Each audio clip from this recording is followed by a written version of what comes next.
pleased to recognize the gentleman from Illinois, Mr. Sorensen, for 5 minutes. Thank you, Mr. Chairman. It's really difficult for people across the country to understand what's happening here in our nation. We're looking at cuts that would affect everyone from toddlers with disabilities to senior citizen heroes who fought for us in World War II. These are real people. In my neighborhood, families rely on SNAP to survive. Some have asserted here today that my own neighbors are lazy or that veterans should just go get a job if they want to get the help. Some people may not know at home that each member of Congress represents about 750,000 people. Out of that, I have 64,000 families in my district who rely on SNAP to make ends meet. But this administration seems to be just okay, turning their backs on these real neighbors of mine.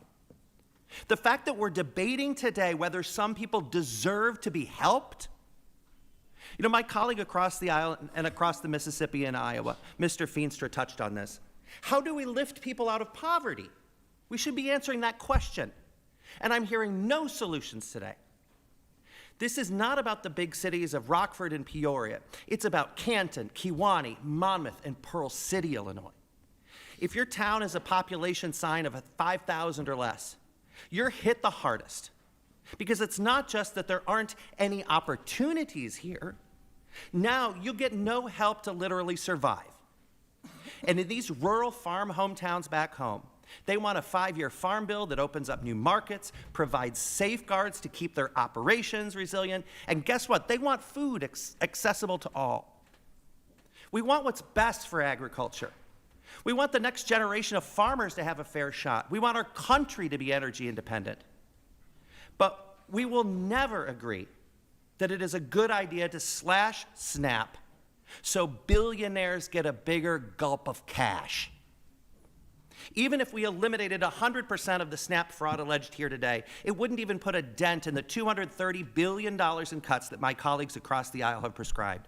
Dr. Rashidi, how on earth will a blanket reduction in SNAP benefits not increase hunger, especially among children, seniors, people with disabilities, and veterans?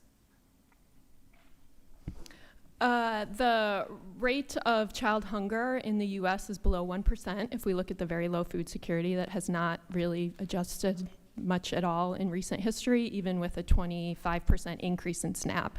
So I'm not sure cuts would have much of an impact on that rate. So you don't think if we cut SNAP that it's going to affect real people? I think some people might receive a reduced benefit, but if you're asking, is that going to affect outcomes? Not necessarily, and I don't know what outcomes you're referring to.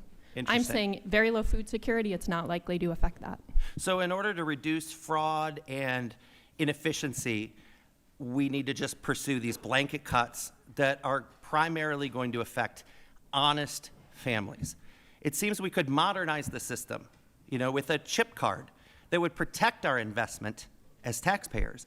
If fiscal responsibility is why we are here today, why target one of the most efficient and tightly regulated programs instead of addressing the larger budget issues such as tax loopholes and subsidies? I would have to disagree that SNAP is the most efficient program. There's quite a lot of fraud, and I'm not talking about participant fraud. I'm talking about trafficking, retailer fraud. There's a great deal of that in SNAP. So why shouldn't we just find that instead of just cutting the... I think that should be part of it, for sure. I'll turn to you, Dr. Schazenbach. You noted in your testimony that SNAP is a powerful economic driver. My local grocery store at City Line Plaza in Moline, Illinois, is only profitable because people use SNAP at the checkout. How does Albertsons keep that store open? How does Shaw's Marketplace in Mount Carroll stay open? How does Sullivan's in Morrison stay open? Especially if there's no work in these small towns, and then people are supposed to find work requirements. How do they afford it? And how do these small town businesses stay open? SNAP is really important to keep those businesses afloat. And we have some of the best, most efficient food distribution network in the United States. I mean, it's really amazing what we've been able to do, and SNAP works hand in hand with that. Thank you. I appreciate you, and I yield back. Gentleman yields. I now